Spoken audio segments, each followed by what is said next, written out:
Bonsoir à tous et à toutes, ici Edmund Harrington en direct du New. Aujourd'hui, nous recevons un invité de marque et pas n'importe lequel, Monsieur Le Bien bonsoir, monsieur Harrington, je vais très bien et vous-même? Vous savez, moi je me porte à merveille. Donc au programme aujourd'hui, économie, sécurité, fiscalité et aussi gestion des services publics. J'espère que monsieur le gouverneur, vous avez préparé vos réponses. Eh beh, bien sûr!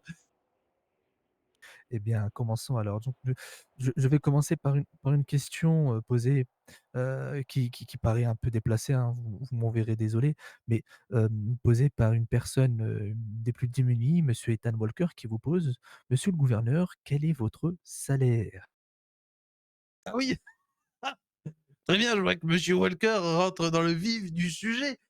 Eh bien écoutez, je ne me verse pas de salaire puisque je vis, comme vous le savez, dans les bureaux du gouvernement. Bon, j'ai une modeste maison sur Oxwood, bien sûr, mais seulement de quoi, subvenir à mes besoins, primaires comme tout américain, américaine, dans ce beau pays. J'ai de quoi, vivre normalement, manger, un toit sur la tête pour dormir et c'est le minimum, le strict minimum, bien sûr, pour des soucis de confidentialité, je ne pourrais pas vous donner de chiffres précis, j'espère que vous n'en serez pas trop déçu, monsieur Walker. Rentrons un peu plus dans toujours dans le domaine de l'argent et de l'économie, hein. Bon, on va pas parler de votre salaire indéfiniment, monsieur le gouverneur, mais parlons un peu plus des entreprises, de l'État. Un certain directeur de l'entreprise, Griffin, donc monsieur Travis Griffin, vous pose la question: «Comment sont calculés les impôts? Comment se fait-il qu'on se fait taxer sur le chiffre d'affaires et non sur le bénéfice?» Comment, comme indiqué du coup sur les documents officiels du gouvernement. Eh bien, écoutez, c'est très simple. Les taxes, bon, on va repartir de la base. Vous savez comment fonctionne un pays. Bien sûr, les taxes sont là pour le bon fonctionnement d'un pays.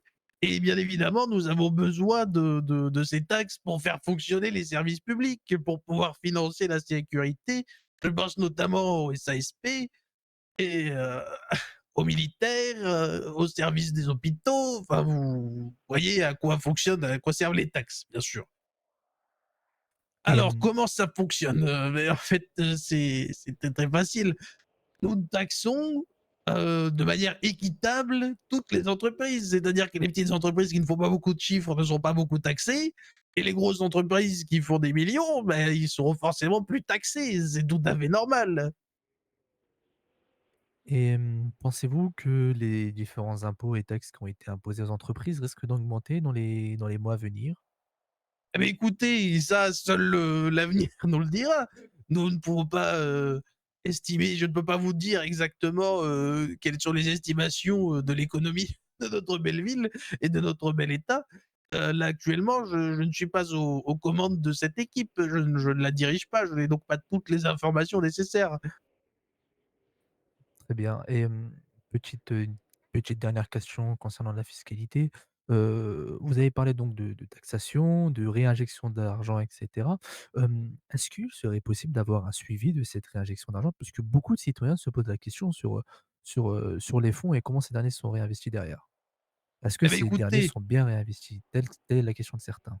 bien sûr que c'est bien réinvesti. Il suffit de sortir dans la rue pour s'en rendre compte. Regardez, depuis que je suis arrivé, il n'y a pas eu de crime en ville, seulement quelques délits mineurs, forcément, qui ont été perpétrés par de la ville crapule. Mais le SASP, grâce aux fonds, récoltés par les impôts et les fonds publics qu'ils obtiennent, assure la sécurité et la paix en ville.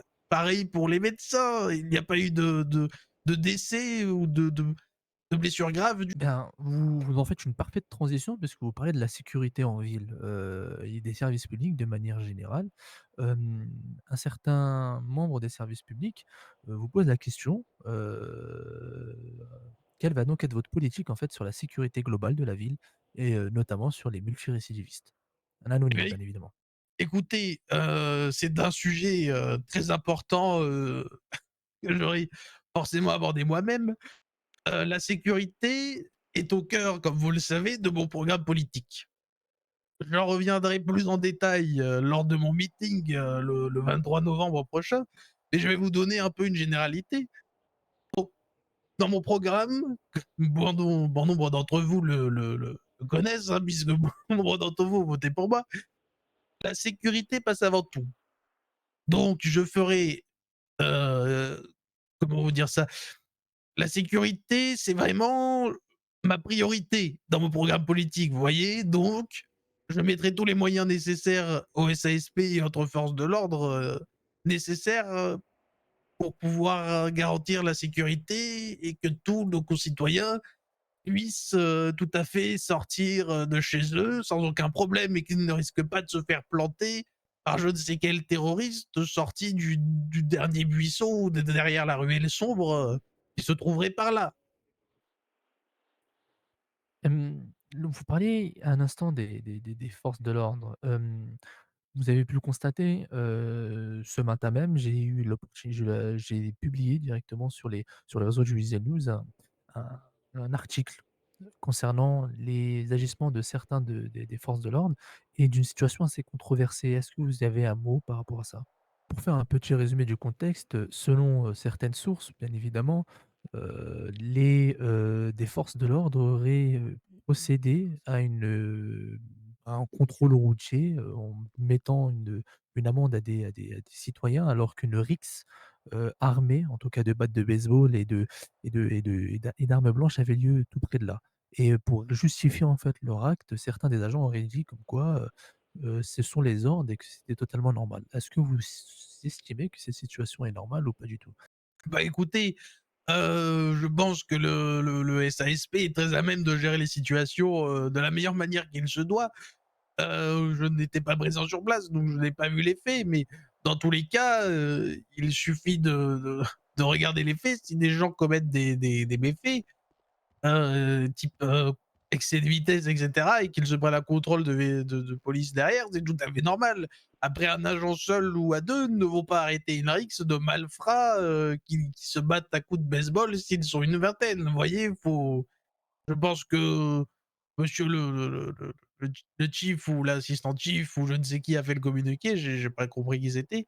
Je pense qu'il aura plus les réponses que moi sur le sujet. Moi, je note juste que la paix est en ville, il n'y a pas de gros crimes, il n'y a pas de meurtre, il n'y a pas de braquage de banque ou autre méfait, à très grande ampleur. Je pense donc que le SSP fait très bien son travail et comme il le fait de la manière qu'il devrait le faire. Pardon, nous allons nous concentrer donc sur, la vie citoyenne de nos citoyens, des différents citoyens de la ville et tout d'abord en parlant des associations, de cette ville. Est-ce que vous comptez venir en aide aux différentes associations de cette ville et comment? Si vous comptiez, leur venir en aide? Eh beh, écoutez, je c'est une très bonne question que vous me posez là, monsieur Harrington.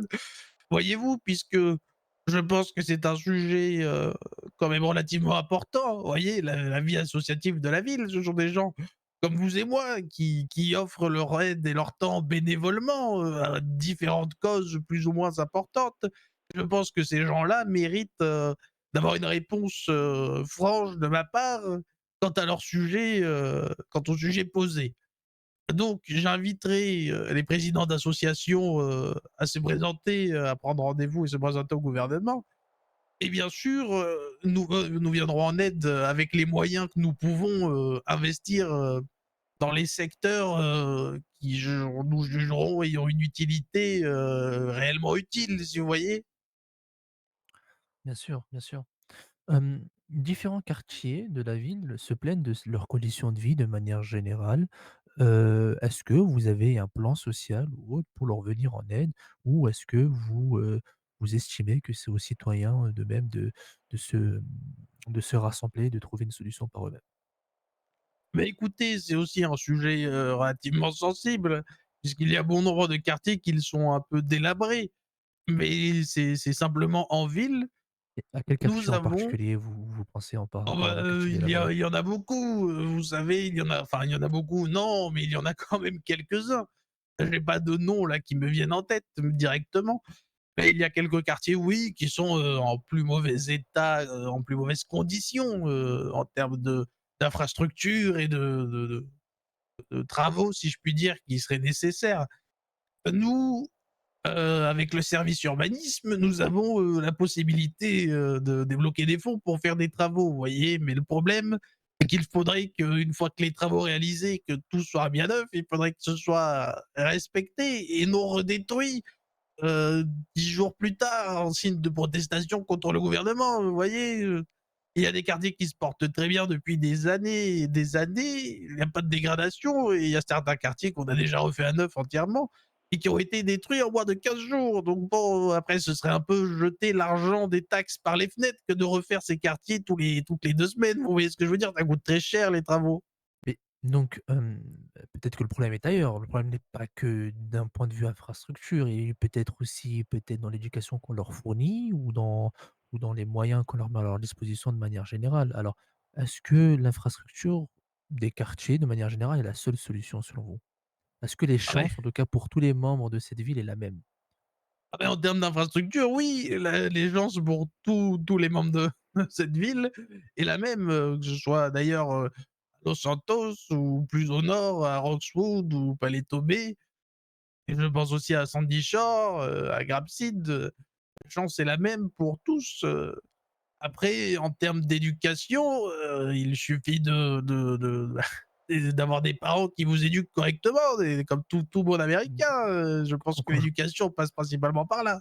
Quand je parle d'éducation, je parle de manière générale de tout ce qui est école, université, des chances d'intégrer, les grandes universités de l'État. Vous savez que, maintenant aujourd'hui, des universités sont en certains coûts et beaucoup de familles n'ont pas les moyens malheureusement d'envoyer leurs enfants là-bas. Est-ce que vous estimez que ça peut être un des problèmes en tout cas en tout cas l'une des origines de ces quartiers mis à mal et délabrés?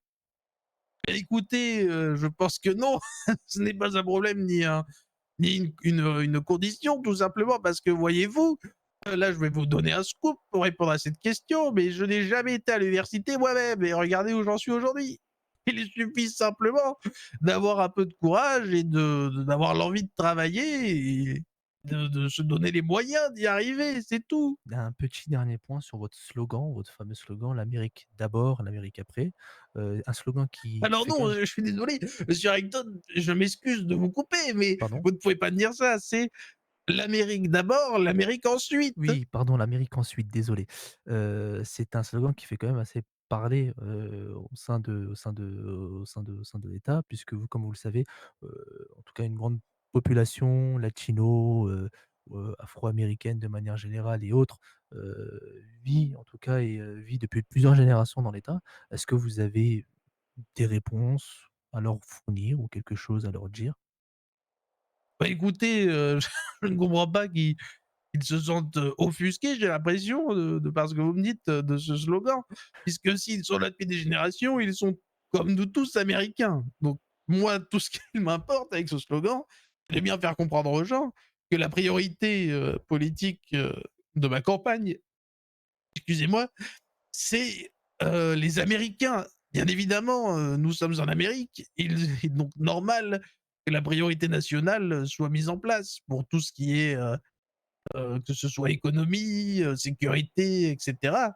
Après les personnes qui souhaitent s'installer dans notre bel État, dans notre belle ville, s'ils viennent en respectant les coutumes et qu'ils s'intègrent, il n'y a aucun problème. Mais s'ils viennent pour, heu, comment dire? Essayer de remplacer notre culture américaine par leur culture étrangère, là effectivement, il y aura un problème. Bien, merci beaucoup. Ça sera tout pour nous et c'était Edmond Harrington pour le Weasel News.